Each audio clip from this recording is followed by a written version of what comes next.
But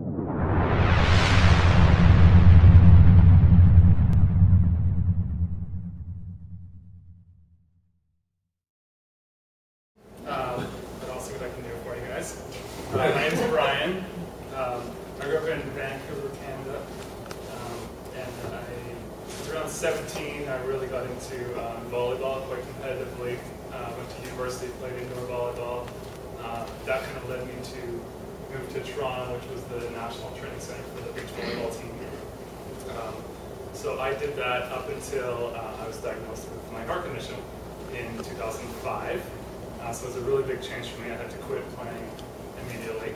I was diagnosed with hypertrophic cardiomyopathy, which has turned out to be the most common cause of sudden death in most athletes.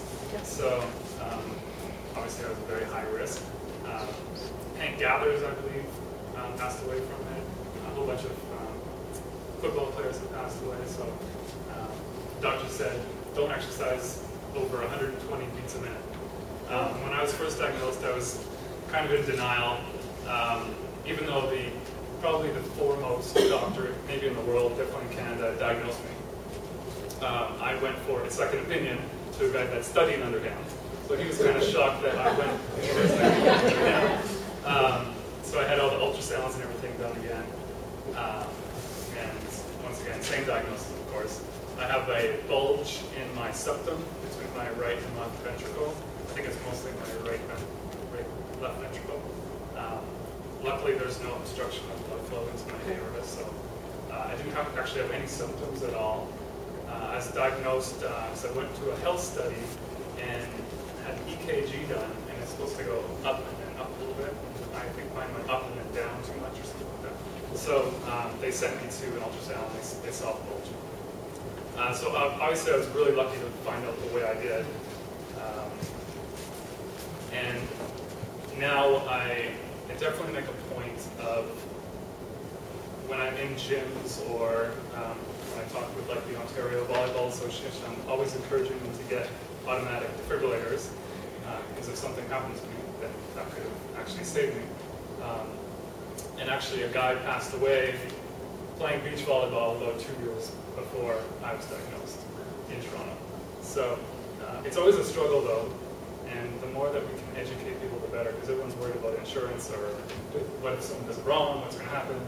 They're more worried about that, it seems, than saving people. So I was told, don't go over 120. My second opinion kind of told me, without putting it in writing, that I could go up to 140. So I didn't exercise too much for about 4 years until I got the defibrillator, 5 years. Anything really past 140, 145, kind of had to push it. I was a 25-year-old athlete, and I was still kind of in denial. So it really didn't affect me, right? It's just a diagnosis. There wasn't any symptoms, no nothing. So that was pretty much my experience in Toronto after I was diagnosed. I worked a lot with Volleyball Canada, so I wanted to stay in the sport. Of course, I did lots of coaching. I moved down here. My wife is from Cincinnati, and there was one episode where my heart rate went up pretty high in the late evenings. You guys can guess what was going on. So I got sent to back to the doctor, and they said, "Okay, you should get a defibrillator." And I was never told that I could play sports again with a defibrillator. I was never told when I was diagnosed in 2005 that I could have possibly kept playing sports. And now I've found out there's people playing NCAA sports. There's a professional soccer player. There's a YouTube video of him falling on the... Has anyone seen that? Yeah, he falls down the field and gets back up. So it took about 4 months after I had the defibrillator implanted, and this was a year ago in September. 4 months of research by my wife and I to make sure everything was safe. We heard about the Yale University study actually in this group. That was in the fall, I guess. And there's a bunch of athletes that are in this study, like 300 athletes, and there's been no problem with any of them. So after finding out all this information, I got back into playing beach volleyball. So my heart rate only goes up to about 190 at the most, and I wouldn't get shocked unless I was over 200 for like 18 beats or something like that. So I'm not really anywhere near getting shot, so I've been able to play in 6 tournaments this summer. It's been awesome. Yeah, really enjoyed it. A couple of good finishes too. I'm kind of getting back to skills there. I had to throw that in there. So it's been really great. The scariest thing actually was the last tournament about 3 weeks ago. There was a guy that hit volleyballs harder than I've probably ever seen. He played at Ohio State and they just won the national championship. Hit me square in the chest. Oh my God. And it actually bounced off my chest for the kill on the other side. But it was kind of scary because it probably missed my defibrillator by about an inch. I did implant it underneath my pec muscle, which after I did it was not a very fun experience because it hurt quite a while. But I think that for me that was a good decision because I think it's a lot more protected.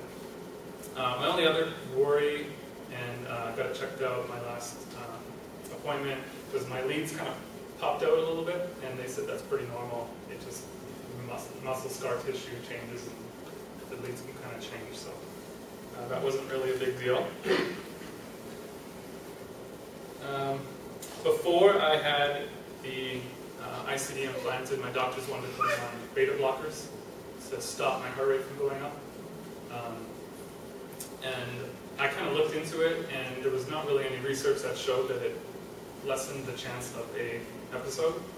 And I usually try to stay away from drugs as much as I can, so I said no to that. Luckily, they still gave me the defibrillator. And now that I'm in Cincinnati, I'm doing nutritional consulting. I went straight to school as soon as I stopped playing beach volleyball. So that's why you saw the crazy quinoa this year. And I have to be a business self-promoter here. I've got my cards by the healthy chocolate balls over there. So if anyone wants cooking lessons or whatever, come to me. What else do I have notes for? I think that's actually it. Any questions? It's never gone off. Never gone off. No. I'm still symptom-free. Nothing's ever happened. Yeah. Luckily. Any family history? Yes, actually, I was gonna say that. When I got diagnosed, it's a genetic mutation that causes hypertrophic cardiomyopathy. I guess the cells are supposed to line up properly, and mine are all haywire, and that's what causes the bulge. And the bulge messes with the electrical currents in the heart. So it being genetically tested all my family, and it's a dominant gene, so it's 50% chance I would pass it on to my kid, and so 50% chance of all my family members.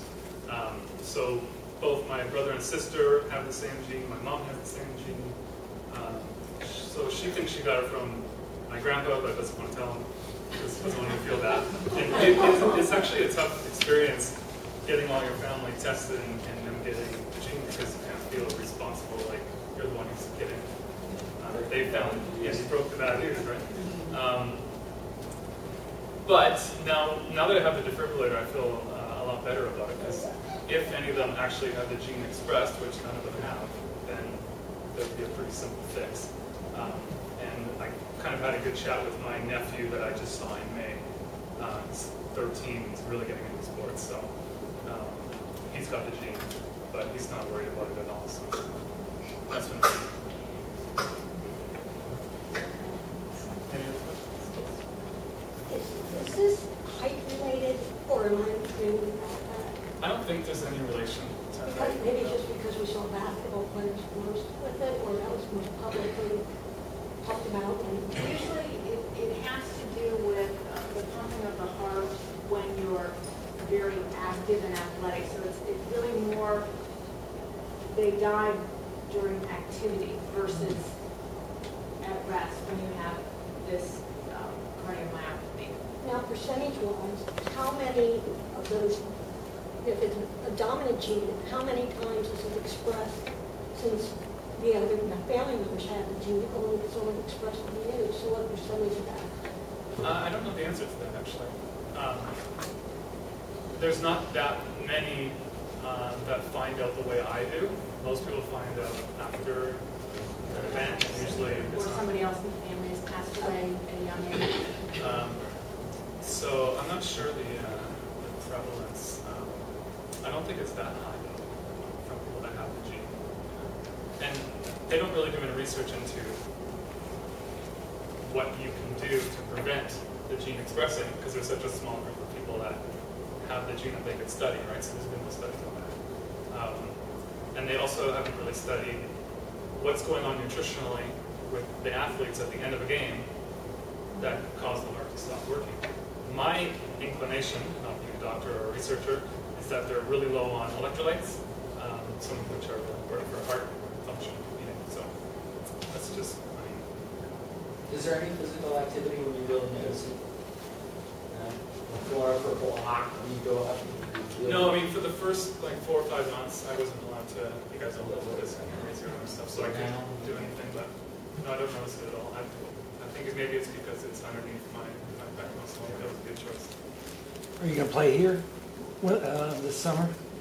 Yeah, I've played a lot at grandstands up in Loveland. There's an indoor-outdoor beach place. Yeah, that's where I play most of the tournaments. So just once a month. So. But I think there's a pro tour that's going to be this summer, isn't it? Yep, there's one Labor Day weekend. Yeah, you going to play there? On the beach on Rooster Bike by Marymount.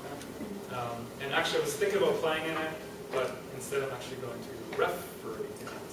So I really got into refereeing as well as working with volleyball when I couldn't play. So. Brian, could you demonstrate a good spike for us? Maybe next time I'll bring a volleyball.